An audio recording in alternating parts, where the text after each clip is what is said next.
Cool. Hey, can we let's introduce our 3 other breeders that we're going to bring onto the panel. Time to get ready there, Mr. DJ Short. Come on up. Obviously, you've heard of him, local boy. Let's also bring up Sonny Cheba. And Mr. Odie Diesel from Homegrown Natural Wonders.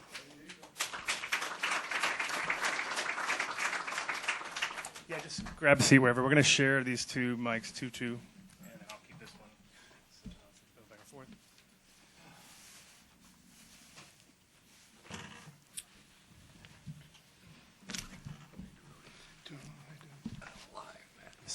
Yeah, help him with the mics, I guess. So not that everybody here doesn't know you already, but I think most of them do. But let's do a quick intro. And just like, a couple strains that you put out so everyone knows. Because usually that helps. A lot of times I meet people and they'll be talking to me for about 10 minutes and then I say the word bubblegum or sage. Like, oh, well, why didn't you say that? You know what I mean? So helps a lot. Yeah, I like to say my work precedes me. Blueberry Flow, Blue Moonshine, among others. I bought my first house because of his trains. That's an actual fact. That's a straight up fact. I'm Odie. Doctor Who, Quantum Kush, Oregon Diesel for local folks. I'm Sonny. I made the Double Purple Doja, the Black Cherry Soda, a bunch of the early TGA strains. Pretty integral in the whole purple side of the fence there. And flavors. And flavors. Terpenoids. So, with this panel, I mean, we want to discuss, we want to know actually what you guys want to know in some part of this thing too, because, I'm glad that Colin touched on feminized because usually that's like the number one question I have. And our company, THSeeds, produces feminized seeds in Spain. I personally came over to America, kind of wanted to stick to my guns. I didn't want to step out of my lane, and I decided to stick with regular seeds just to not confuse the matter, so that automatically I know if you had feminized seeds, they came from Europe, had nothing to do with me. There's no question about that, and if there's any issues, it's kind of on them too. But it's good to see that there's progress in that, because I think between LED lighting and feminized seeds, it's like it seems to be the subject whenever I do a panel or whenever we're talking at a seminar, because of the shortcut of it is what it comes down to. Now people think of something like feminized is always going to be easier, but I was always under the impression that, if you got 1,000 plants in a field and you have maybe a 99.9% feminized rate, you're looking at one good male already, and if you start growing thousands and thousands of plants, you start looking at the numbers getting higher and higher. And if you have 10, 15 males in your facility, then you've pretty much seeded out your facility. It doesn't take much, as we all know. But Adam, wouldn't you agree, though, even if you were to pheno hunt male-female seeds and you just kept the female? Oh, you have a good chance of likely have just as many seeds as you would. Sure. A big field, especially. Sure. And I mean, again, it's the inevitable shortcut, which we all do want to get. I mean, nobody really wants to go through tens of thousands of things just to find the one, but and hopefully you can solve that problem. But one of the things that the breeders here have done is done that exact for you. They've made a shortcut for you, and that's, I think a lot of times people don't understand the work level that goes in, and the reason why, someone sees a pack of seeds and they say, oh, these are $60 or $100. They don't understand that to get to that point, and not that everybody's doing this, of course, and you have to be very selective with your companies that you work with, but to get to that point, they've had to sacrifice a lot, and a lot of that sacrifice has been based on the fact that, you're throwing away 98 to 99% of whatever you're working with if you're really being selective. There's plenty of people who their selection process is literally go buy 2 packs of seeds from 2 different seed companies, cross them, and now I have a seed company. And that's, unfortunately going to happen more and more because of the fact that new people come in.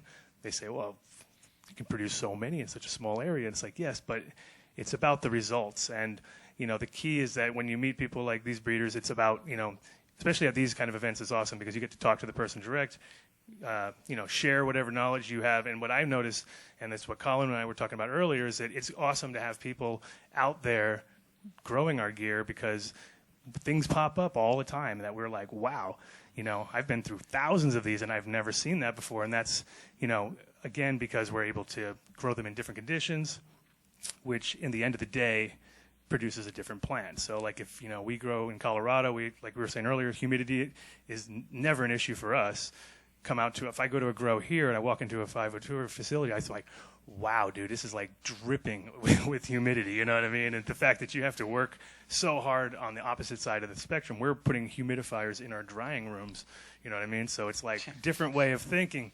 So you really, you know, I think And it's you might have a strain that could thrive in Colorado that may do okay here. Sure. You know, And so it'll be interesting. So what I want to do basically is just kind of separate the different styles of breeders. I mean, I think we're similar because none of us are corporate, obviously. None of us are being paid by large pharmaceutical companies to find the next great thing.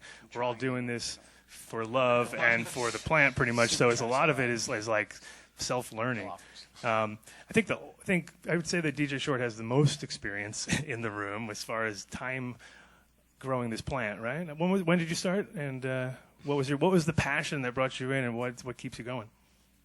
Right. Well, it was just cannabis in general. I mean, once I discovered it, it was sort of obvious to me this was what I wanted to do.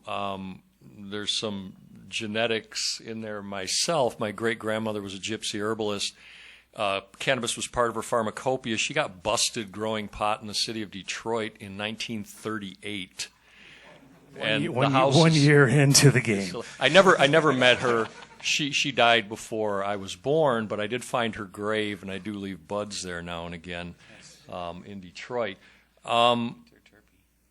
Realistically, I think, environment is very important.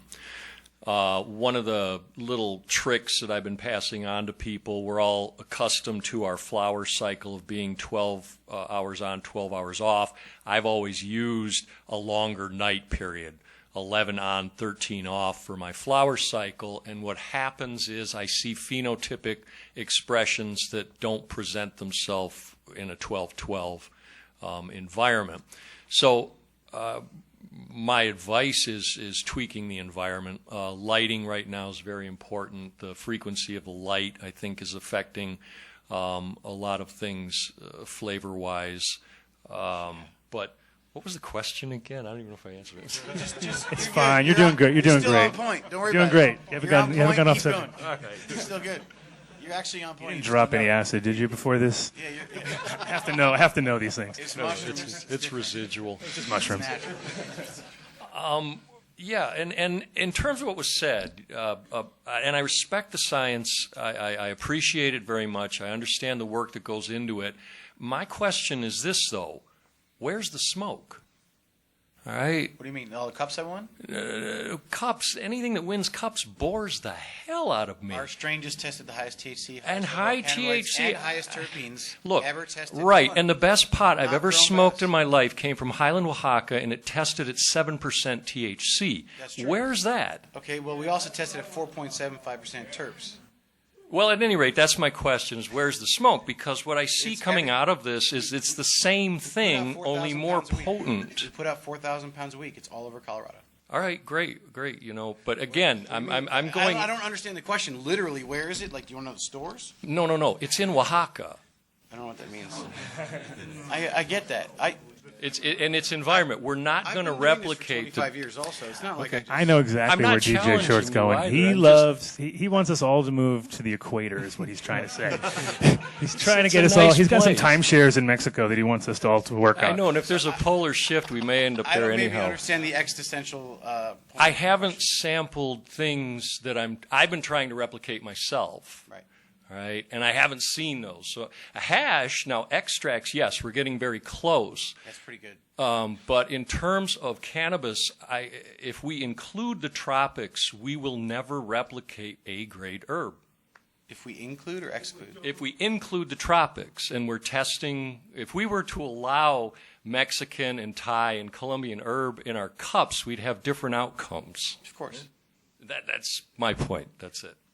But I don't understand. Well, it's sort of like the World Series. It's not really a World Series, is it? I respect the shit out of you, and I've grown more weight of your strains, literally probably combined, than every other genetic. Sure. Because I started. And there's a reason for that. I started commercially in '96, and you were fucking tits. It's just what it was. You were the first 2 pound of light. Every strain was 2 pounds of light. We're like, what the fuck? And it was terpy. So I'm genuinely trying to understand the question. Unless there's some sort of rhetorical existential thing, I'm not high enough to get it yet. Sure. I will be soon. I guess it's rhetorical existential then. But was it though? Like I genuinely don't know you well enough to know your personality if it was. No, I haven't sampled the smoke. I've been trying to do it myself. Okay. And so that's my question. would Where love is it? to- I hear the science, I hear all this, but where's the smoke? You got it. You got it. Are you kind of saying prove it by smoking some and let's see what kind of experience? Like, Yes, and that's the only way that I test herb is by consuming the finished product, not by what the plant looks like, smells like, any of that stuff. That's why I have Rye Pritchard. If it doesn't count unless Rye Pritchard. Well, you know, that's the thing is there's so much subjective there's so much cannabis out there right now that is pretty or visually great, bag appeal, all that. But I think anybody who's a real consumer understands that you don't care at the certain once you know it, and you're much rather have the bottom dust of something you love than the most beautiful bud that doesn't taste good, and it's just the way it is. And that's kind of how the market is going to have to understand, I think, because there's now so many people getting into it that don't get that. They think it's all about the visuals. And that there are people on this questions planet flowing. who have been doing this for thousands of years and have a few things up on us. Tell us in the back. Also, if I could just say, Sure. it's obvious that most growers are not growing 10-week, 12-week, 14 or 16-week varieties. That's Correct. the Sure. biggest indicator. That's Yeah. what DJ is trying to say. Yeah, no, 100%. Is growing varieties for 7 or 8 weeks. Something's got to be missing genetically if all the pot you're growing is finishing at My Neville's 7 or 8 takes weeks. 4.5 months to flower.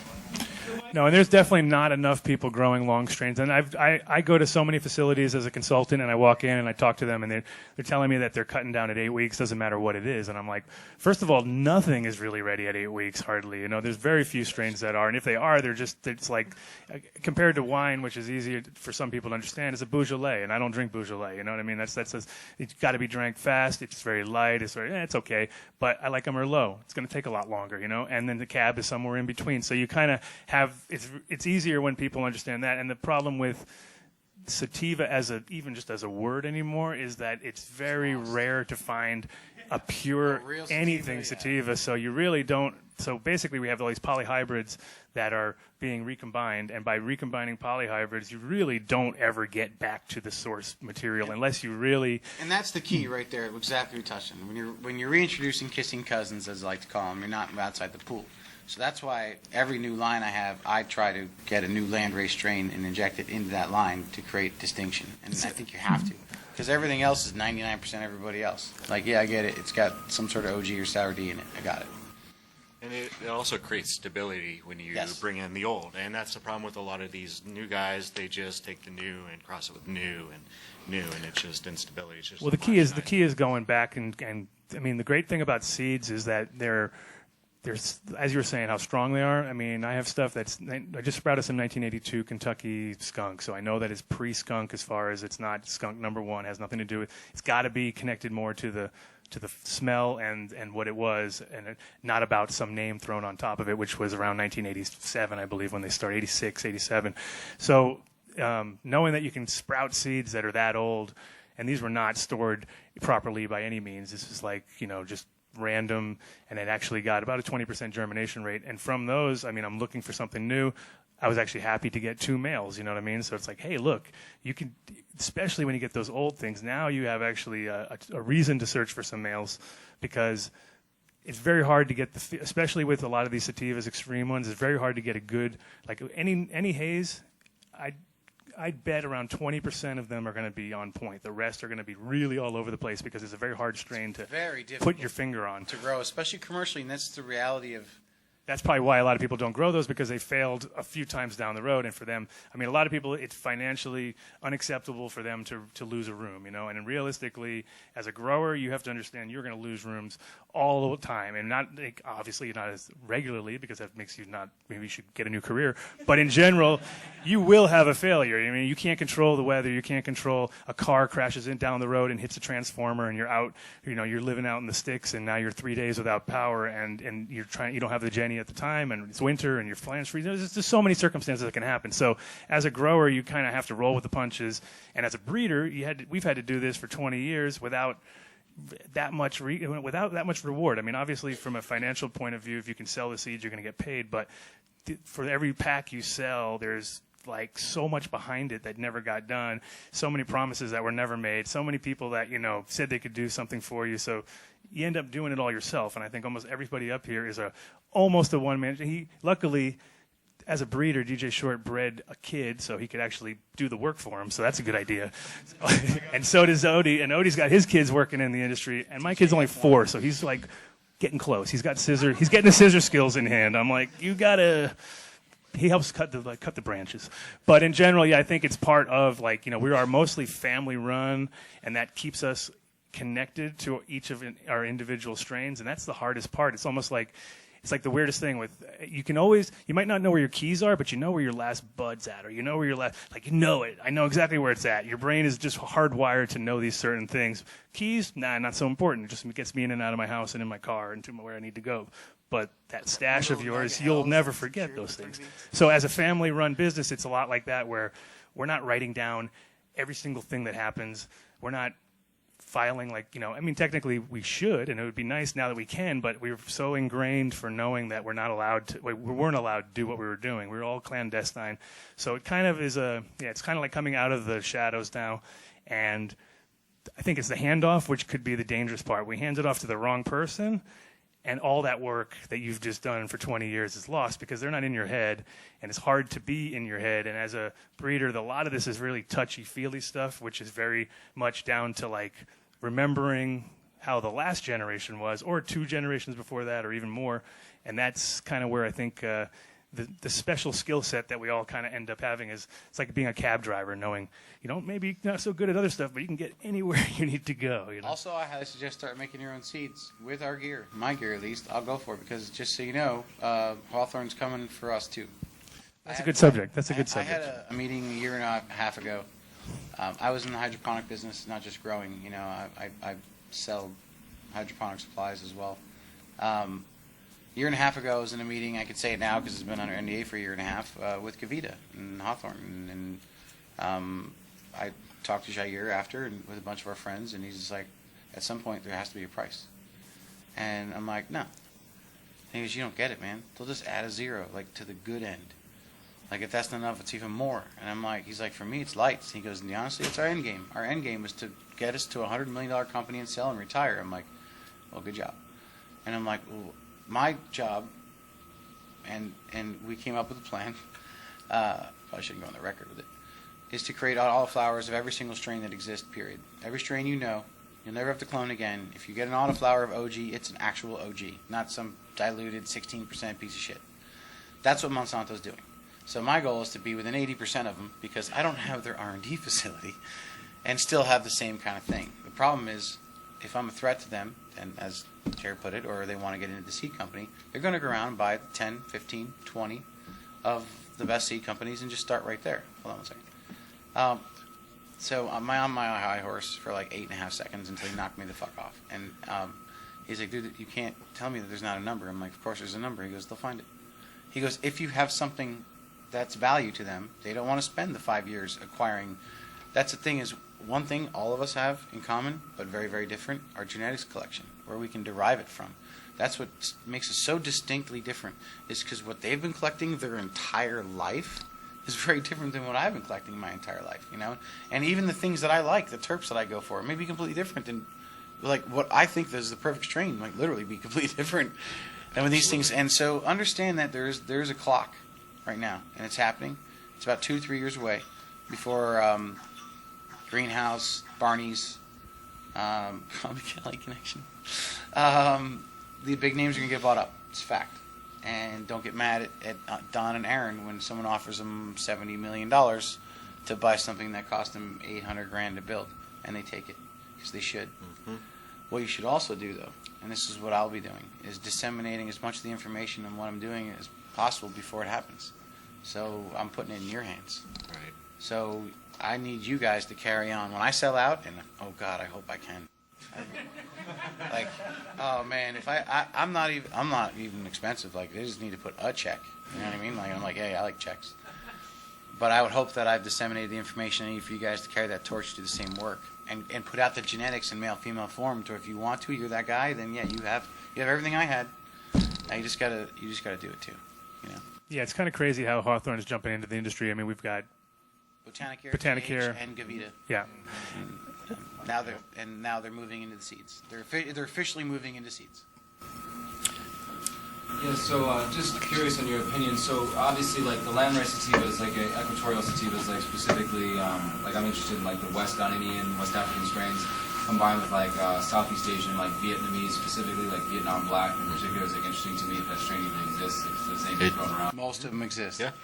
So like the theory is like THCV is like that psychedelic part, like that's the chemical that like facilitates the zero to no ceiling. Dude. So I'm really interested in combining those two from two different. Anyone who's worked subcool is going to know a lot more about that. It was so cool. Well, no, I'm just saying because you guys have a lot of THC, high Yeah, THC yeah, yeah. We do strains. have a lot of high THCV going on in the Quantum Kush. My and melt some of the- time rack passes Jack a lot the of the Ripper. high THC Jack the Ripper, along. Jack's Right, Cleaner. so like Jack's Cleaner. So I'm That's very right. interested in that, and so like if in terms of like certain traits, right? So you're like, I don't really care what happens. It's just really interested in that, like incredibly psychedelic, like no ceiling, like no anxiety.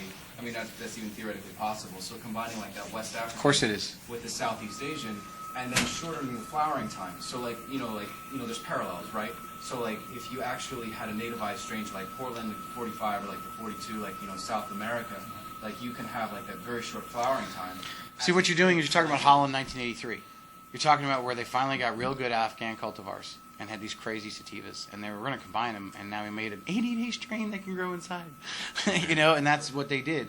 And that's, I would say, DJ Short probably has the most experience of taking true landrace stuff. And his vision is, as an artist, is his vision. So what he did with them.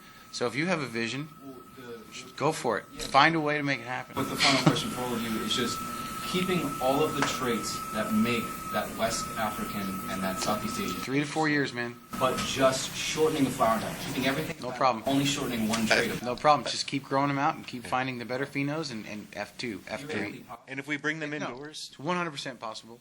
It's just a lot of work, and these guys have put more work in than I have at doing that. It's what I found in Flo. Flo was sprouted in 1990, so she's 26 years old now. And as far as I'm concerned, the only difference between indica and sativa is flowering time. Because in the tropics, the days get shorter, much shorter. I mean, it takes a lot longer, whereas farther north, the days get short really fast, and the plants need to finish up fast. So Flo is a sativa-looking plant. It smokes like a sativa. It's motivational, lacks a couple things, but it finishes in 7 weeks. So when I give the subjective description, 60% sativa, for me, that's in the effect of the finished product and somewhat what the plant looks like. But she finished in 7 weeks, so it really doesn't qualify. And the other thing, again, I mean, I love the science, I love all this that's going on, but we need to remember that there are people out there right now, cultures of people who have been doing this for thousands of years. And they have impressed me with the smoke they made in bud form. We're getting close to making A-grade hash. I don't think we will ever reproduce A-grade herb here. It's an environmental phenomenon that will only take place in the tropics. We cannot replicate that environment. For maybe 1 or 2 traits, but not for. You don't think in light depth greenhouses we can No, represent it? no. Like, I don't mean 100%. I don't mean 100%. I mean France, right? close. Right. Okay, look. 4 of 100 that wine can get Yeah, comes but you- from France. Right, but you're So that's the a, only time you're going to that's a get certain parallel. That's a certain parallel over the entire planet, and it's purely The outdoors. equator. What I'm saying in light depth, especially these modern ones, you can control everything.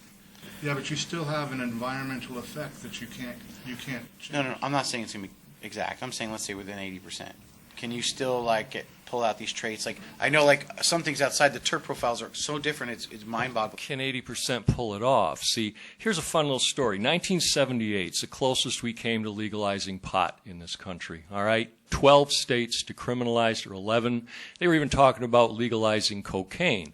I attribute this to the fact that in 1978 there was more commercially available A-grade herb than at any other time. And this was due to people like the Brotherhood of Eternal Love, and it motivated us, and it made us come together and actually change things. Unfortunately, we spooked the right wing, and Reagan got elected. But there was a lot that went with that. Normal, the story about smoking the joint in the White House, and someone maybe got busted snorting coke in the White House, and that, made everybody spook Reagan into getting elected. At any rate, the effect of that herb that came from the tropics was such that it motivated us collectively and politically. And that's kind of what I'm looking for. I'm looking for that smoke, and we haven't replicated it yet. Maybe the hash, but the herb's going to have to come from Colombia or Mexico or Thailand or India. I've got something that will back you on that. In 1965, I put my first seeds in the ground, and I was getting kilos from Oaxaca, Mexico.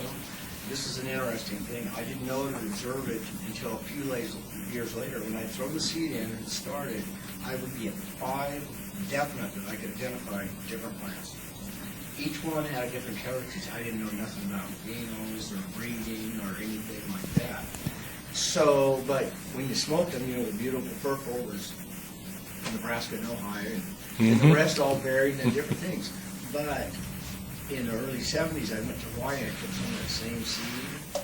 And when I planted that seed and grew it, it had the tropical flavors that it turned into the Hawaiian flavors, the terpenoids. Absolutely. So Where'd you grow the first one here? Was that in Oregon? yes. Okay, cool. Yes. But I had so much of that seed because you get 60% seed and stem in your... But, I think this is where the beauty of it comes in. This is art.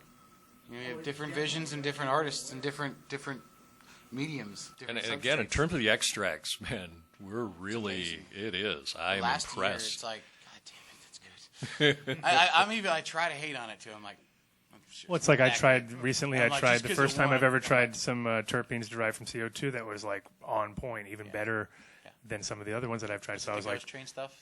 yeah, tried the I ghost train. remember the post. But look at You're like, seriously, how bro.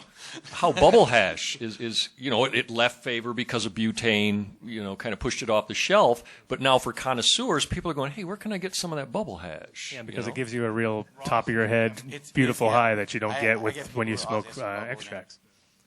Yeah, I know it's, and that's a good subject to sort of segue onto is extracts in general. As far as, we're all breeding for different reasons now. I think the one plant that was not dense enough for the average guy or whatever is now all of a sudden really desired because it's easier to get the resin off of that plant compared to a plant that's super dense. Right. And you have to then break the plant apart. You have more chlorophyll. You have more. I think you contaminants. were one of the people that introduced the term usable plant. So I think it was you and David Malone that were talking about it. Is that, if I recall correctly? So usable plant has become a thing that I now, in business plans, pro formas, you get some plants that are just the buds trike. A lot of my chem dogs, their leaves aren't that trikey, but the buds potent as mother. I have white crosses that the trikes are all the way out, like halfway into the water leaf. Usable plant matter because we are trike farmers at a commercial level. We need trikes, we need terps. The flower, the yields are actually not relevant. And that's something I try to get across. I'm like, how many doses of terpenes and trichomes can we take out of here? So it's... Well, now that we're actually weighing every single aspect of the plant and as it comes in and goes out, It's an end game. it becomes really obvious when you're like, well, 10 pounds of that produced this much resin. And 10 pounds of that produced that much resin. Right. So why would I grow that when I can grow that? Kind of this, again, that might be the pretty plant that didn't produce the resin. It look good, but it just doesn't have that resin weight. That's end game because I work with a lot of commercial customers that grow, say, over 50,000 square feet. They want a plant that is easier to grow, is less variance, has good resistances, and after it goes through the machine trim, has bag appeal. Some people are like, I don't want anything to do with that at all. Okay. Some people want stuff that just has high potency and has no character. It's about end game. Some people want to run with themselves and want connoisseur and certain terps. So Some people don't want the flavor because they want to put their own flavor, which is not a great Yeah. idea, but that's what Right. people want to do. You Well, want to do it, go but I for also it. know people that want to be low profile. and they're like, hey, you have something that yields awesome and smokes great, but doesn't put off a lot of stink because I have neighbors. So that there are purposes, and that's just end game, and that's what I try to do with people is I try to qualify what they want. And if you go on my Instagram, half the time you'll see I'm like I'll tell them to go to like Mr. Nice instead. I'm like, I don't get that from me. He's better. Like certain strains, he just fucking dialed in. Why would you get it from me? Like, can you go release that? I'm like, no. Have any of you guys actually got a strain that you know is like the one for people that are doing production of extracts? Do you have any certain like winner strains? Like for instance, I have the Hog from me is one of those ones where I just consistently can see it produce more resin weight than the other ones that I have on my mag. My Lemon OG Haze, which we released the cup a couple years ago, it extracts close to 40% total cannabinoids and terpenes. It's by far the highest. And the thing is, what's cool is Natty Rems. I don't know if you saw their post, but so someone that's even better, and someone else is growing it, and then somebody else is extracting it. But the flower is at 5% almost. THC is over 30% after decarb. Total cannabinoids are really high, and extraction-wise. I think Natty Rems just said, they pulled almost 40%, 30-something percent. But what they were amazing is they had 16.75% terps on it. But here's the thing, you guys got like David Malone who are pheno hunting massive amounts of seeds just for these special things. There's a lot of great strains going around, and I'll tell you, like, I'm excited because I like, some people are like, oh, it's diluted. There's a lot of pollen chuckers. I'm like, there's a lot of good ones though too. And there's a lot of great strains out there. It's about end game, what you want to do with them. And as a breeder, that's the whole thing. Find your end game first, and then fill the puzzle, with what you want to fill it with. Wait. Okay. So, this is actually a question for everybody because it's a little bit of a complicated question. Now, one of the things DJ Short you were saying was about you didn't feel like there was a strain in modern time or even a cultivar in modern time that has that same effect that really caused that social upheaval. First off, I would like to remark on that. There was kind of that social upheaval, but what happened is the news spun it as riots and a lot of negativity, and a lot of people got tear gassed and put in jail. And essentially there was that social movement and people did uprise. It just got spun in a really negative way. That being said, this question is more on the line of the endocannabinoid system and the way it's affected. Have any of y'all read for a certain person's specific endocannabinoid system, whether it's your own, or and finding that real strain that hits you with a really strong entourage effect, Sure. or whether it's for one of your patients? Yeah, that's how I came up with blueberry. Again, I judge herbs strictly by the effect of the finished product. So I'm sitting there with the cured product at a baseline state, making both objective and subjective analysis. My objective analysis, there are 6 points: onset, duration, ceiling, tolerance threshold or burnout, shelf life, and basic potency. And that's, onset and duration. You take your hit, you got a clock on the wall, you time it. But those are the objective ones. Then the subjective ones, how does it make me dizzy? Does it make me happy, sad, hungry, all those various things. Correct. And then that would need to be peer-reviewed in a sane society when we're getting to that point now. But that is my methodology. And absolutely, all my cultivars that I've ever made, I made them with my medical card. So every one of those are my medicinal strains that I made for myself or my patient. That's what people get. Those are my strains. I decided to let them go, and people are lucky to get them. Those are our meds. But, it's all been I think breeding for myself or the patients. Modern world is you can't help but think medical. Even when doing commercial, you're still thinking, what are the medical benefits? Because honestly, all the strains have some. What I've noticed, because I've been doing this as a dispensary since 2008, although I got out of that part of it, but everyone's different. And the best thing is to give them a best guess and say, try this, see what it does for you. Try this, see what it does for you. And honestly, Everyone's going to be different. I have found some sort of hunter-gatherer thing in there. Like, I feel like if someone loves the smell of something, it's more likely to be medically beneficial for them. Yeah, your body's actually. Yeah, like, listen to yourself, you know? And, like, I know people that hate the smell of lemon strains. I'm like, well, don't smoke those then. But, like, they're really good appetite stimulants. Let's find something. Flow is a great appetite stimulant, you know? It's so essentially when y'all had patients, or if y'all have patients currently, you just go through the terpenes and everything. It's just, you know. I literally just continue to hand off samples that I think, based on the previous input.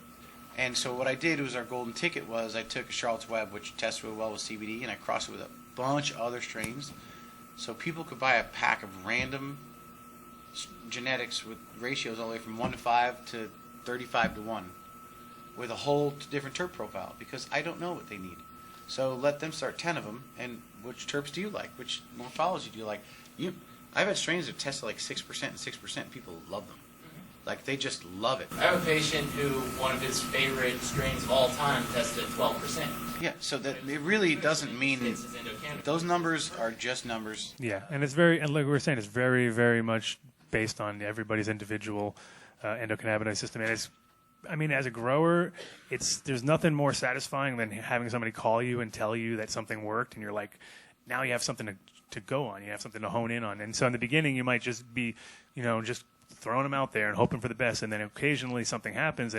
But it's also, you got to track these people, and a lot of these patients, everything flips on them. Like, so something will work. It's a honeymoon period. It's great. Everybody's great. The kid's doing great. No seizures.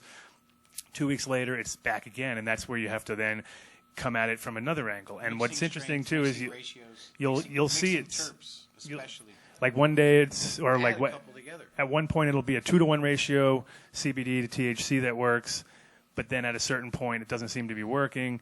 They switched it and reversed it to a 2-to-1 THC now to CBD, and all of a sudden it's working again. And that's where I think the problem of the CBD-only states, that's the problem with the whole idea that we're going to come at this with one of these pieces of the puzzle and it's going to all fit. It doesn't make sense. You need to have all the pieces to actually make it fit, and everybody's got a different puzzle, you know what I mean? So it's kind of like we're trying to really put together a very complicated thing, but doing it from the most simple methodology, which is try it, and we have no fear that it's ever going to be an issue. If the person has a little anxiety or something, then you stop. There will be no, issues. I saw a thing on the news today. I couldn't believe it. It was about some kids that ate some edibles, and they actually said, "Thank God nobody died." And I was like, they ate too many edibles. They took them to the hospital. They had an antidote, which is called a Valium, probably, and then 10 milligrams of liquid diazepam. Exactly, and then. But thank God nobody died. So I mean, it's just a reality of like Is that the one that was just like yesterday? Yeah, yesterday. And it wasn't THC; it was synthetic. Oh, it was even synthetic. It was a synthetic. Right? Synthetic marijuana, so they just and then they just pushed it into that. Yes, and then they're trying to blame it on THC and an edible. It wasn't. It was some of this spice crap that is deadly. Yeah, and that stuff's bad news in New York. They're having all sorts of problems there. It's like, I mean, it's amazing that something like that even the homeless people are saying is stronger than heroin to them. And these people are like, they pretty much know what's up. I mean, I would trust them more than anybody else when it comes to what is the most intense street drug out there. And if it's something they can buy in a local gas station. So synthetic cannabis, definitely not a good move. Can I touch one more on the ratios? So yeah. Once again, same, everything's about trial and error. A lot of my old CBD strains were very piney. They all kind of had a subtle, at best, you could say, flavor. Different ratios. They all kind of smoked about-ish the same. Not until we actually started injecting terp profiles into them. And then the number ratios, like the testing, I've been wrong like 90% of the time. I'm like, oh, this one's super high of this, and it's going to be super low in that. I can just totally tell. No, I'm wrong. I started taking a different lab, and I'm like, nope, I'm officially wrong. Yeah, it's just it's a test. Check it out, have fun with it, kind of game, and once again, that's the best part. Go, and go for the flavors you like. And now, in Colorado, we're doing terp infusion, especially on dabs, where it's like, lemon really helps me with my appetite. Cool, you can smoke whatever you want, and now buy lemon G terps, and then boom, drip, drip, and now you have a whole different. So like that. So I was talking about if you do get used to a strain, add some terps to it. It's a new strain now, and then add different terps, and you're going to continue to have different immunities. Because those terpenes will actually affect the effects of the flower you're using. Absolutely. Yeah. Definitely. I mean, it's all part of the entourage. I love where it's going like that, though. Just the fact that's an option. You can eye drop some ghost train haze on some kosher kush. You know, and they'll get confused. More or less, the continuation of this question, or the end all of this question, is your specific cultivars for patients, as well as essentially when you had a patient, who's kind of looking at your strains and everything, you're trying to develop this cultivar that will fit their cannabinoid system. Is there any specific traits besides just looking at terpene content and cannabinoid content? Like there are additional compounds in this plant, and when you really get down to brass tacks of it, whole plant extract is some of the most medicinal products you'll make. Absolutely. Truly. Yeah, no, 100%. And that'll never change. So some of the things that we're actually working on with our patients right now, Odie and I have a pair of patients that have seizures and brain cancer. One of them also has breast cancer.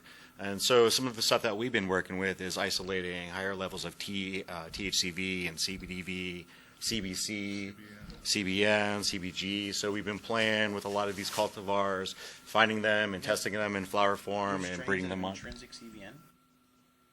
Like they grow, or they just like have some trikes that ripen early and then like turn into CBN. Wow. How do you tell the difference? Yeah. Well, The labs can't tell me a difference. And the potential subtleties that we're going to run into with this, I've discussed this with some people of academic mind, and the conclusion is that, okay, you see your test, and here's a spike for THC, then you have all these minimal spikes, and here's a spike for CBD, and those are the major ones that are in there. Well, apparently what may be going on is some of these lesser spikes, and it's the ratio between them. Now, how to scientifically parse that out? We're going to set science on its ear. Cannabis is the new telescope, just like in Galileo's time, and it's going to tell us things about ourselves, but they're subtle, and they're very nonlinear. And the complexities are just going to be phenomenal, but we got to start somewhere. That's true. Got a question back I got some farmers right there that had a quantum test very high in CBN at like 7 weeks, 7.5 weeks. Real chemotaxonomy that you can relate to and actually look at. Do you find yourself starting to move more towards using an actual scientific approach to breeding, or is your breeding and your cultivar selection still mostly subjective? Yeah, for me it'll be subjective, but then when I find that thing that works for me, I'm going to want to test it to see if we can identify what these ratios are in there, and does it carry over to the general population? It works for me, it works for this person, does it work for everyone? Now that was the thing about the Punta Roy, the Highland Oaxacan, it worked for everyone, right? And it had no burnout and just kept doing what it was meant to do. Hopefully we'll get to that phase. But yeah, so I'll use my body first and then science to try to determine. Yeah, use all the tools that are available. I mean, that's the thing, is that we didn't have this ability before. I mean, we could possibly get a test for THC or CBD, but on no terpene test and things like that. Now that is available, and it's amazing to see how, when it's available, how few people actually take advantage of it from a breeder's point of view. When you have to do it, and you're forced by the state to test all your product, of course they're going to test it, but very few people do terpene tests because they're not that interested in it. But now, of course, because it's another point you can score at a cup or something, people will, go out of their way to find the highest terp plant possible. Maybe not for the best reasons, and it might not be the best terps. And that's the other thing too, is paper doesn't tell you what it's really like. It only tells you what the numbers are. And that's what I found with CO2 extractions in the very beginning. Now they're getting better, but in the very beginning, the numbers were off the chart. Everything looked great. Never could smoke any of it though. I'd try it and I'd be like, ugh, this is terrible. It's extracted all the wrong parts of what I'm looking for as a person who's had enough experience smoking extracts of all types, whether it be bubble hash, dry sieve.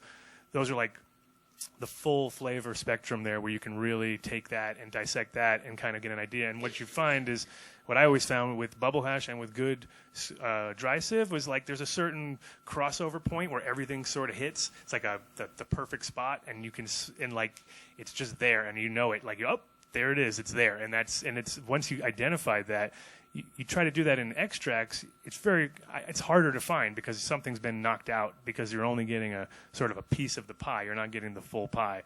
And by not doing that, you're eliminating so many things in there. And another little comparison, I mean, it might not be scientifically backed by any means, but I kind of compare it when you're making extracts to like taking a bunch of batteries that are all nicely organized in a package and putting them into a bag and then like shaking them up and then leaving them there and then coming back and wondering why half of your batteries are not charged. Well, they've eliminated each other because positives are now hitting negatives, and that's exactly what you have when you have the different polarities in your different extracts, because we're working with all different kinds of hydrocarbons and things are spinning in one direction and in the other direction. And now what happens is you just end up like losing a very big percentage of what was there medicinally.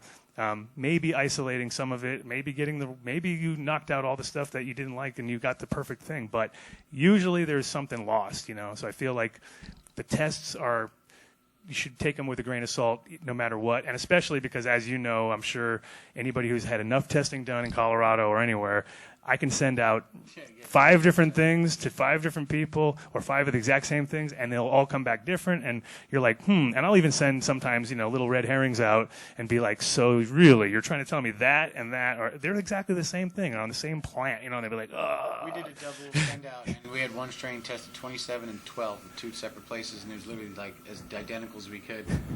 We don't even show numbers until we've had multiple tests come back similar, and sometimes that takes 5-6 tests. It's so, and those numbers are just numbers. And I mean, I think it's smart to go with the people who give you the really low numbers, just because I feel like they're the ones who are not trying to like blow smoke up your ass and say, "Come on back." It comes back at 40%. But when they, and of course it's a big ego hit for some people. But the reality is, and as we were talking about earlier, I mean, we're all obsessed with THC content and things. It's just ratios. It really could be down to like 1%, and it could still work as long as the ratios are correct with whatever else is in there. So I feel like the highest THC was a really cool thing back in the day. Now I feel like right now it's terp content. That's what everybody's going for. Who knows what the next round is? The thing is, but in all honesty, we get a lot of questions on our Facebook page, and most of them are horrible questions. But the most common question is, whenever we post a picture, and we post 3 or 4 a day, what's the THC? And the only reason we make it a formidable thing is because people ask. Honestly, it's like 5th or 6th on the list on things that I even care about. What's that? Have you ever thought about marketing with terpene profiles instead of THC ratio? Yes, we do that on our packs. We tell you the terpene profile. We tell you the cannabinoid profile, THC and CBD. They're ranges though, and that's the reality of it. And the thing is, you might find some way out of that range, and it could be your favorite one. It's just letting you know that, look, Wi-Fi, test fucking high. Period. If you get a Wi-Fi, you have a high THC strain now. It doesn't mean you love that weed. I know some people that do. But some of the best, I've had some of the best OGs in my life, and they've never tested over 20%. Like to 18. I've seen people like, oh, my kosher kush tested 30%. Bullshit. I've seen the best kosher kush in the world. They tested 21 to 22. So, and it's the best weed in the world, along with like 25 other things are the best weeds in the world. But the numbers don't necessarily reflect it. If you look at the cup last year, we had 4 strains that the tested higher than any ever, and none of them placed. So yeah, this is awesome that I just realized we had this opportunity. So High Times Cannabis Cup back in the 90s, right? That created like brand name strains. People don't think branding exists, like that was the black market term. Brand name exists. Exactly. Like blueberry, like sage and sour, bubblegum, and how do you, if you won the High Times Cannabis Cup, in my opinion, back in the 90s, I wasn't, I was barely alive. I hate your face. It was a big deal, right? White Widow, those names are still around. How do you feel? Still the number 1 strain, by the way, sold in the world. Exactly. White Widow. Yeah. Well, the thing about back then, though, is it was a little bit more like we had a year in between each competition, And what I've noticed with the cups now is that there's just too many, and they're not really bringing in there's not new energy every time. And what would happen with the cannabis cups in Amsterdam is, the cup would be finished on a Thursday, and on that next day of that Friday, people were starting to figure out what they're going to do next year, and that's the way you really had to plan it. And I watched many people fail because they waited too long, and I'm like, you better have it in by August 1st or you're not happening, and it's not going to happen. And people would be pushing that extra 2 weeks, and then that's all it took. So you really had to plan your stuff, and it was that year-long sort of anticipation, I think. And now it's just become to the point where it's like you have 5 cups a year, and it's pretty much strains that are all, again, back to these very new polyhybrid Gorilla Glue crossed with. Can I comment a little bit? Because I've been pretty active in the cups the last few years. Sure. On both sides. Here's the reality of it. People think you buy cups. You don't buy cups. The way you leverage yourself to win cups by focusing on growing product for the cups and then entering a lot of strains. If you notice, there's a few companies that enter more than others. And it's a law of averages. They're taking their 10 best strains because they want it for marketing. They're not buying the cup. They're not paying people off to win it. They have 10 good strains, and it's a law of averages. They're going to put them all in versus someone else may put in one. And that's just, and then you have subjective opinions, as well. But it's diluted now. I think also the difference was in Amsterdam we had more of a pilgrimage every year. People came. Right. So what we had was we had more people coming from out of the country. Obviously, it wasn't all Dutch people. It was most. Cups are dead. And so people were coming with their best of their best, and so we had a chance to actually filter through it there. Whereas the U.S. Cups are more regional. So you're up. If you're in L.A., it's going to be mostly L.A. guys. But then there's a lot of people who are going to every single cup. And then so you see the same names over and over and over again, but they're not breeders. Most of them, there needs to be more of a breeder's kind of side of the cup, because really now it's just come down to like, you're an extract artist and I'm a grower and we're going to team up and we're going to enter the cup. And So that's kind of the way. In Europe, they have a cup where you have to grow from seed, and it's the winner from seed. And what is it? They're starting here too, where it's one strain, one breeder with one strain will pass the clones out to. I do too. I think that's a great way to go. Try clone challenge is one of them. Want, you can even have categories. You could have hydro blueberry and you can have organic blueberry, and because that way someone who has their system dialed in can do it, and that's the way to do it. And I think one other thing same strain. Is standardizing our testing. We haven't standardized. We're very selective in what we're testing, and what I want to do when I have R&D going on and I'm testing 100 plants against each other, so I want to take a whole branch, shade leaves, stem and all, bone dry, ground into a powder, and then a sample of that to be able to test the whole plant next to the whole plant instead of just selectively picking frosty calyx. And that's a really good thing. That's more pharmaceutical way of going at it. Results on your flowers. A lot of people just go and they cherry pick through the flowers and they see that middle part of the cola and they're like, oh, that's going to hit 30%. They pick that off, they take it to the lab. That's not real data. Real data is going to be you take lowers, you take tops, you take the midsection, you put them in a grinder, then you put a few different bags and you send them to different labs. Not and to that's mention, really going to get a lot you of the these most guys don't need accurate a half data. gram. I could find an amazing half gram on almost any plant. Right, absolutely. But here the laws are changing where the labs are going to have to come out to your farm and choose randomly.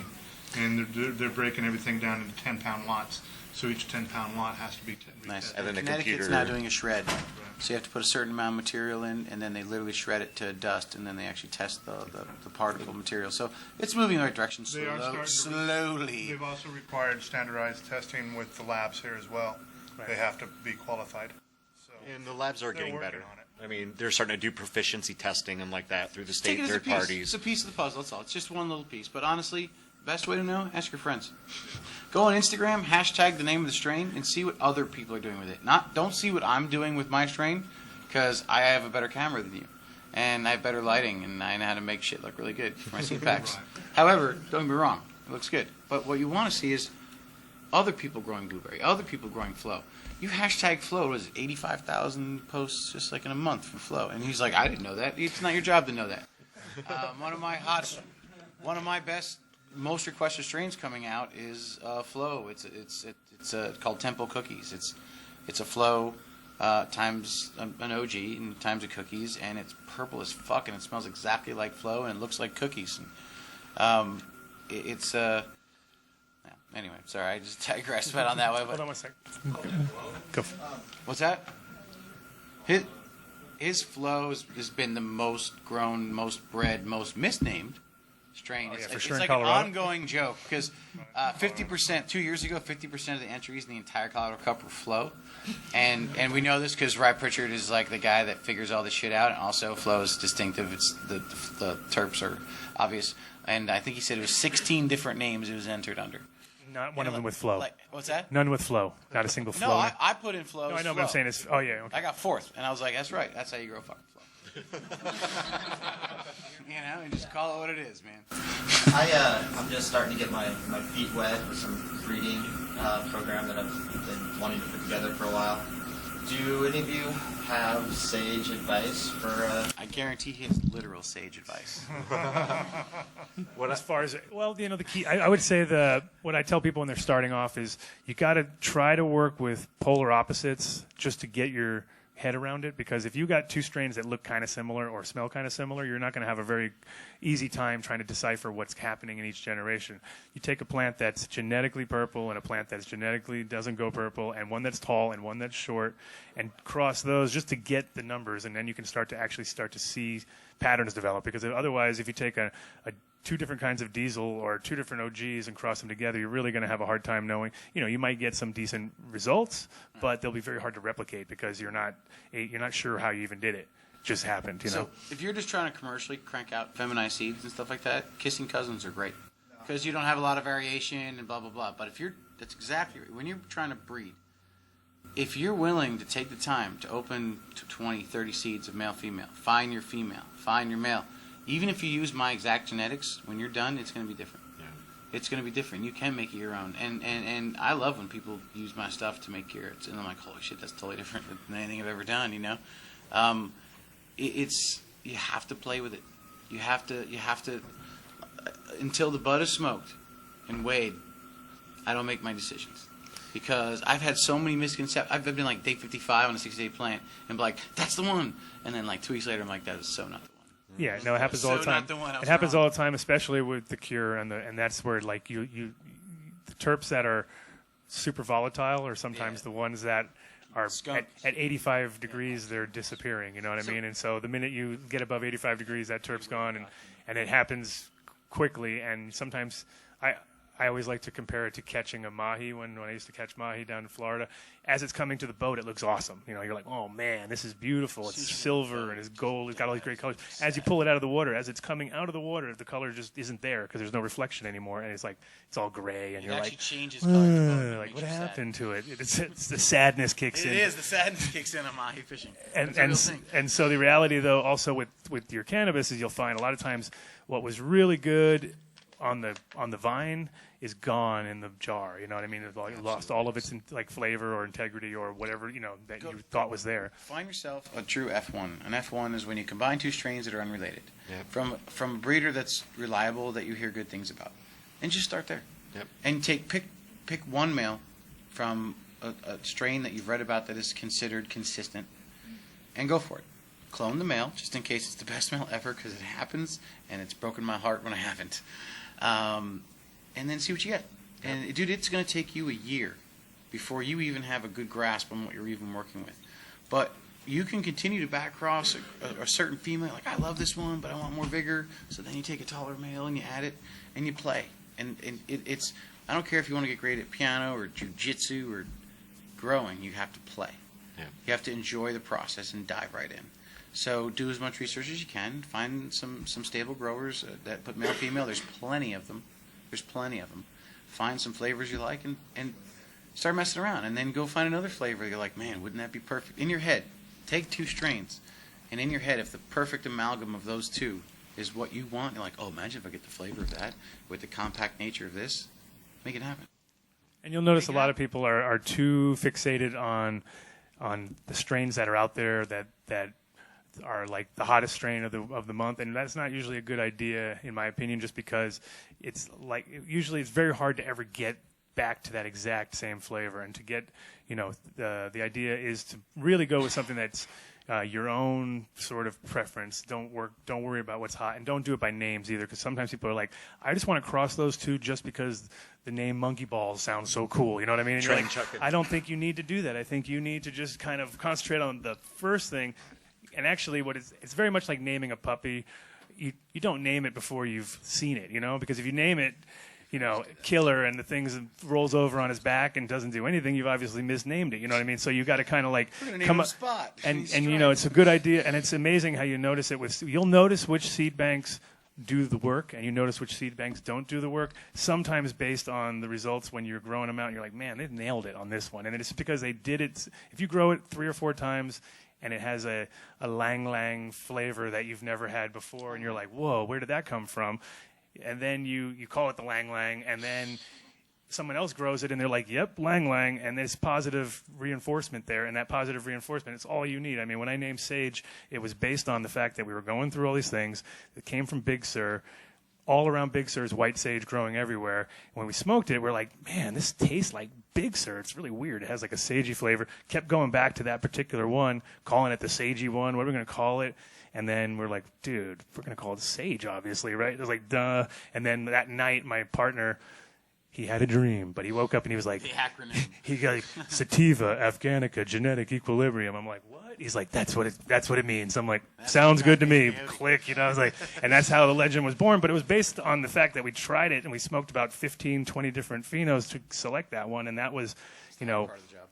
Interestingly enough, it came because my friend is from Big Sur. He brought those seeds to Amsterdam, and he grew up in that square mile where those plants were bred, so he pretty much could nail it, you know what I mean? And I'd been there plenty of times, and the weird part to me was the fact that it really had a really like taste of the terroir of that area, and that's pretty much what we were trying to say earlier, is you can't recreate Big Sur in Amsterdam usually. Sometimes you'll get one or two. And But when I brought you that extract of those seeds you gave me 7 years earlier, that Paki Kush Moroccan, first seed, you're like, man, that's that Paki. It tastes real CBD. I'm like, yeah, you gave me those seeds 7 years ago. Right. Oh shit, you grew them?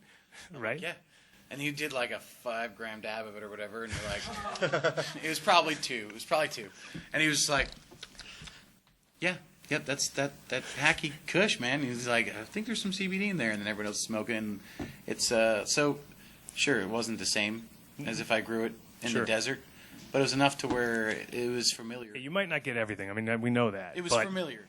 It was familiar. But it's interesting too, because those seeds that I was growing of the sage came from there. I mean, they literally came from the ground there. So then, as the generations went further on, I mean, we selected it more. And then what I noticed is that everybody who grew it would end up leaning on the Afghan side because of the structure, and they wanted that. And I'd be like, no, it's not that one. You're picking the wrong one this time. But in general, and then over the years, with all the crosses that I've seen from other people, they almost always select the Afghan to make the cross. So it's kind of like it doesn't carry over very well. And then occasionally I'll get one, and I'll be like, yeah, it's right there. You nailed it, you know? If I may, and I like to clarify terms, that's the actual definition of genetic drift. Genetic drift does not mean as your clone gets older, it loses traits or loses vigor. That's not a thing.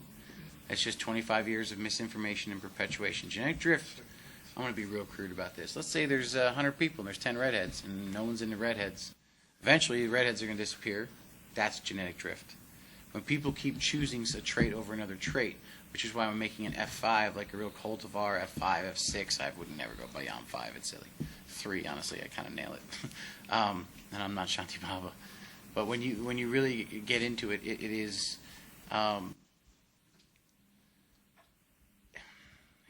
each generation, you make major changes. You have a chance to go left or right on every single time. Exactly. And if you pick left, and really what right was where the flavor that you were trying to hit was, you kind of lost it at that point, and now you're just one step away from losing it to the next time. When I work with train wreck phenos, instinctively I want to go with the more denser plant, the higher cal plant, and then you sit there and you smell that shitty pheno, and you're like, oh, that's the one though.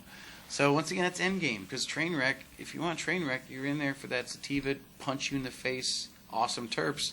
So why am I going with the Afghan dominant one when it's really just like every other strain now? You know, so urban personal preferences and end game, but yeah, that's I find I see all these train wreck crosses. And I'm like, you went with the indica pheno of the train wreck cross. Why would you do that? You know, but I get it. Question generator. Just really quick, back to the whole like cannabis cups of the '90s, like basically creating legendary strains. I mean, like BDS Analytics was here. Buying legendary strains. They're doing like analysis of like, all right, what strains are most popular? And I was like, oh, super silver haze, super lemon haze, and doesn't exist. Stolen. One, and then blueberry is across the super silver haze, and there's Blue Dream right there. It's all the same family being used over and over again. Are those more than you know? Genetics? No. Maybe not. But it's clear that people are desiring those flavors over and over again. Right. So there's something there, and then this is a concern too, because where's the innovation? This is not on the breeders or anything, but the question is it the marketing promotion? Can I answer? If I could finish my Please, question. absolutely. Yep. So is it the marketing and innovation? Like, is the innovation happening, and the genetics are good, because like THSeeds, right, putting out all these great land races, like, there's Rob Clark's probably still doing work somewhere, someplace. and like you gentlemen are obviously doing great work. Like, why are these great strains that are happening, they mostly exist, why are they not showing up commercially in dispensaries? Like, why is this not happening? Why is it the same names, the same people, the same cups, the same homogeny, at least that I'm seeing? But Nobody's buying them. Like, That's why. It's weeks in flower. Nobody wants to commit to 12. That's part of it, but also understand, I put out a Ruderalis recently, and I sold 11 packs, which is about 100 times less than I average sell. I'm like, I'm putting out real, actual fucking Ruderalis, and everyone's like, eh. I'm like, dude, do you have any idea? Like, this is actual Indonesian Ruderalis. They're like, meh. I'm like, but I've crossed it with multiple different strains, and you can either autoflower it if you want, or you can grow it regularly. And it's 100% mold proof, mildew proof, pest proof, all of it, and nobody fucking wants it. It's called. They sell them downstairs at Seeds here now. It's called Blue OG. It's Indonesian Ruderalis times one of my male OGs. It's got the quickest trigger. It's got a crazy quick trigger, real super fast trigger on it. And if you were to cross that within itself or with another Ruderalis, it becomes an autoflower. So people aren't buying it because the consumers don't want to smoke it, or because the growers don't want to grow it? Both. Because it only tests at 16%, bro. Well, yeah, You'll be high as fuck if you take one hit of it because you've never smoked that profile. You know? And God forbid I put it on my marketing at 16%. People are like, I don't want it. Right. How do you think the Ruderalis is going to interact with some of the landrace varieties once it starts to be grown more predominantly around the world? I mean, Ruderalis has been used for 30 years. It's been an integral part of breeding for 30, 35 years. Easy. So like if somebody gets that into the landrace tide genetics? That landrace tide mostly are sativa that have... You're talking about you're talking about back there, or you're talking about... Yeah, the thing is, I mean, what's interesting with whenever you're in a place that actually has its own strains, it's very hard for something to bring. You can't bring enough there to change the course of the entire thing. It breeds itself out, which is interesting. Like in Jamaica, for instance, which is kind of like there's no real. I mean, they're all brought there. Everything was brought there, but things have been grown there for so long that they pretty much. I wouldn't call them land races, but they're definitely, they're yeah, exactly. They're inbred and they've been for long enough to stabilize. And what happens is you bring something else there, like some OG or something that's real distinctive that everybody's, and within 3 or 4 generations, it's gone. It's back to what the local thing was, and it's because it can't compete. It's almost like microbial life. When you have too much of it on a surface area, now nothing can get in there, And it's almost like that with the pollen. The amount of pollen that's being produced by the amount of plants that are there just outweighs anything that's coming in. So it kind of takes care of itself. And honestly, that was my thing with the Blue OG, where I was just like, okay, across the nice OG with this Ruderalis, it tests around 16, 18%, CBD's 1-2%, blah, blah, blah. The reality of it, though, the market and what, in a perfect world, what we do and what we have to do to make a living are very different.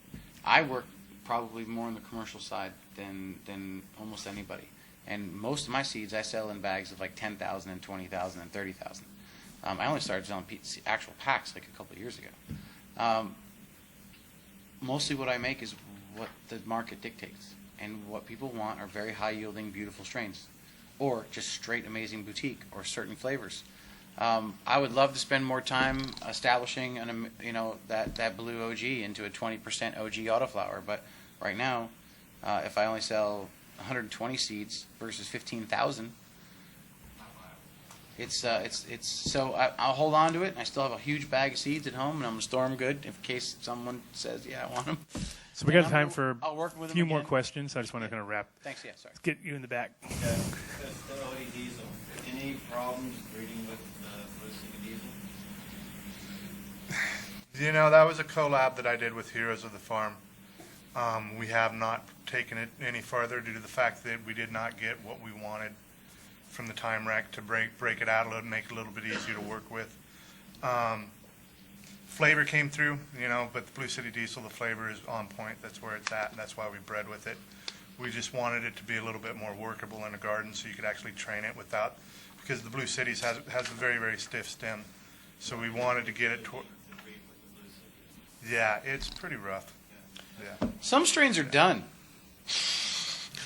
I've had strains where I'm like, yeah, that's good. It's got terps, it's got yield, I like it. But Oregon Diesel breeds well. But yeah, that Blue City is kind of touchy. You know, it's kind of like, you know, breeding with chems. They're pretty hit and miss. Yeah. Very much so, yeah. We do have a fully stable chem coming out though in 3 weeks. Just so you know. Aim first. Really stable. I'm curious. We run 140 of how them. you guys keep your guys' strain. So, like, say you develop blueberry or something like that. How are do you keep those parental cuttings alive? Yes. Yes. And then I also rejuvenate every year. I'll put my work mother out in April or May outdoors, and then like right about now, I'll be taking my clones for next year, and they just get very hardy that way. I think you have to have a vision that potentially some of the cultivars you're creating might become a mainstay of what we're doing. So if he didn't do that, think about the value he would have lost. Even if he knew the same recipe, could get the same cuts and it's not the same as those originals, and the value in that. I remember ChemDog was telling me if I only knew, keeping the males, it's huge. Every time you use a male, clone it. If your batch comes out amazing, keep it. Males are definitely the most important part, for sure. I'd actually like to go back to the question I originally asked. I'd like to hear from the other three gentlemen on stage about any advice for a new somebody entering the breeding program. Like he was saying, find some old classic genetics, some old stable hybrids, and do a back cross. Make your own males. Make your own parents. Don't just go out and buy his genetics and my genetics and cross them together. Do something different. Think outside of the box. That's kind of where I started, and that's what I like to do. I don't like to take a male and just cross it to something else. I'm happy when I have one of my three-way males and I cross it to one of my three-way females, and that's really where things are at. And that's really where you develop that relationship with the plant, and it's a long journey down the road. Yeah, it gets weird. I just assume all these guys are just as weird as I am. It gets real weird. We don't want cameras around when we're alone with plants. Especially that guy. Trial and error is the biggest that thing, Think about what you're wanting, your end goal, what you want it to look like, what you want it to do, the effects that you want it to have. If you come close, cool. If you don't, well, try again. Yeah, keep going. I've got more stuff that I've never released than I do stuff that I've released, by far. Absolutely. That's probably the most telling thing about a good breeder. And test to me. Right. To me, when they say, I got 30 things, you want to try them out, I'm like, that guy's legit. And when you find males, don't just go down to that one male. Take your best 5, flower them out. Yeah. Flower them all the way out. Yeah. Right. That's really where you see how and that's also funny, is a lot of people don't ever let the male get to full flower, and they don't understand. I mean, you can see as much off the male as you can off the female. The only thing is unless you reverse it and smoke it that way, there's really the only thing you can't do. But what you can really see is like the full structure. Does it just fill out at the very top? I mean, I've seen many males that just like nothing. It's just a little puffball at the top. If you selected that one, you're definitely on a bad trail, And then you have other ones which just dump pollen like crazy, and you're just huge, and you can see that that's a producer right there. The clusters of flowers, the length of node, these are all traits that get turned over. And keep those males. Sometimes those males, you may think they're the best male, but that wasn't the right male to use on that F2. So go back, and then you have the other male to reproduce that F2. That's huge. Absolutely. All the way back? I don't know, maybe if I might have missed or stopped the tail end of this topic that was on the intro, but I wondered if we could maybe revisit a little bit about like growing questionable seeds, old seeds. You just throw them in and see what you get. So, Gibberellic acid at 200 parts per million, soak it for 24 hours, you'll get 100% germination of every seed you have, period. That's kind of the go-to method right there is gibberellic acid. As long as the seed is alive, I don't care if it's 50 years old or 100 years old. Let's say you have something that's only 5 years old, 100 parts per million. 20 years old, I'd say go 200 to 500 parts per million. 500 parts per million for anything old as fuck, there's no way this is going to happen. Right. If it's alive, it will germinate, and they will all germinate evenly, and they will germinate very quickly. But if you have healthy seeds that are more fresh, don't use the GA3. Not at all. Don't use it just to use it. Use it when you think you're going to have trouble. If you have real bad results, you try a few times just trying it sort of the standard way. And, there's a couple other tricks. I mean, obviously, it depends on the outside of your seed, how thick it is. I mean, sometimes you get these old Mexican seeds that were so thick, they just don't crack. Or if they do crack, it's barely, you almost have to go in there and with the jaws of life and open it up and help it out. Which is why we actually soak them in water first for those thick shells. So we soak them for 24 hours usually. But sometimes they'll actually germinate and put tails while they're just sitting in the water. And carbonated water helps a little bit too, just for real simple. Little H2O2 can't hurt. Yeah, hydrogen peroxide, that absolutely. You could put seeds in hydrogen peroxide just for a few seconds to clean them. You know, if I have pathogens on my mother plants, those easily travel to the seeds. And when you germinate those seeds, that pathogen sprouts up in your garden. So one way to cleanse your seeds is put them in some hydrogen peroxide for 15 seconds, pull them out. One way to germinate old seeds is let them soak in the hydrogen peroxide for a few hours. I spray them before I put them in at 50 mils per gallon from hydrogen peroxide. That's 30%. So I guess it's probably close to 3% off the shelf. Yep. You can literally just spray your seeds with that right off the shelf, 3% hydrogen peroxide. Let them dry right out quickly. And then seeds are very sensitive to bacteria for the first 2 weeks of their life, and then they grow their own immune system. So as sterile as you can get is good. Good. One question real quick on male selection, and I guess I've kind of heard the theory that possibly the drug cannabis plants will revert back to more hemp if they were just let out in the field to go for themselves. Or I think what happens a lot of times if you just put things out is they'll stabilize back to like a 1-to-1 ratio if you really just let like fields of feral hemp or fields of plants of just every single type and put them together. And strangely enough, I don't know if it's true or not, but it will probably taste like Jack Herer, because I swear to God, every time you put a 9-way combination, they end up with that certain side of the spectrum. But they will just more or less stabilize. It's the ratios are usually stabilized because of the fact that there's all these different combinations, and once they're able to just completely outcross with each other, they're going to end up balancing themselves. It's like homeostasis is just a natural thing that nature does. And just like if we disappeared off this earth, it wouldn't take long before everything just balanced right back to where it was, you know. So I guess where I was going with that is if I had a whole bunch of males I was selecting from, and some of them are just real immediate, like fast onset. Are those like? Do I want to? Yeah. That's flowering time. That You could know, be a so trait you're as well if you're looking for faster strains. if you want to breed faster strains, absolutely, you would want to select those faster flowering males. You know, But in general, it's usually not a great trait I photograph for guys.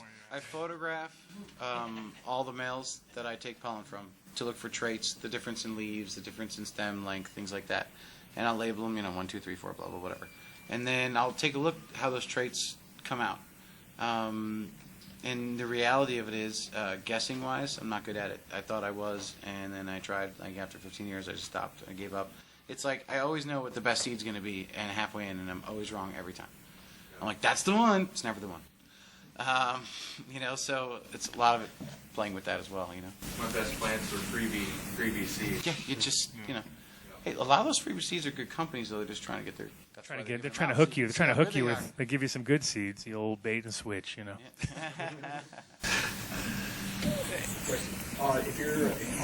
one batch of seeds, let's say you get 4 or 5 males out of it, will that pollen from those males vary? Yes. Oh yeah. it depends on the stacked lineage of that cultivar. As much as your females would vary, the males should vary about as much. Ballpark. And the more traditional of a more standard hybrid, like 2 land races crossed together, that's going to show very little variation, you know. But, you know, when you have a lot of these polyhybrids that have been crossed to other polyhybrids, you're just going to have so many variations pop up in the progeny. If you buy something, say, a critical mass from Mr. Nice, almost everyone's going to look the same. There's a real consistency there that they stabilize that, and they're still using the same old stock that they've had for, 20 years or whatever. More, yeah. Their skunk is the real skunk, and that Afghan is just an Afghan. But it sure works. Does he have the best haze? Does he have the best haze? Oh, man. Haze is pheno hunting, bro. Yeah. It's not 1994, and I say that like not to be funny. Before 96, you could get great hazes from everybody. There were a lot of busts in Holland. A lot of good genetics got taken. So haze is a little bit of pheno hunting. It can't hurt. I tell everybody it's not quite a haze, but a good start is Jack Flash. That's the one genetic that Sensi Seed Banks kept and still had, which is Jack Rare times Afghan. And there's a really large, there's a lot of great varieties in there. Different terps, some more sativa leaning, some more haze leaning, and then some that are a little more compact. But I like to lead them towards that strain if you're looking for some variety with some actual haze in it. So, Collie Mist still what it used to be? No. I got some 90s Jack Flash crossed to some 1998 Super Silver Haze I'm running right now. So I'm running through those, so maybe next year. Is it the Jack little candy apples, or more like the musky, like Yep. candy apples? It's, we got it from You got a Fuji. Yeah, that's my cut. Yeah, the one I won the cup with like 4 years ago. Yeah, like that's my cut. Yeah. Okay, we got it. Yeah, nice. Along with the Mandarin Sunset. Most awesome looking epic. Thanks for that, by the way. You know, did you get a bag seed from a friend? Is there some really awesome ones that? No, everything I used came from the same stock. It was Highland Thai, Highland Oaxacan, Chocolate Thai, and Afghan.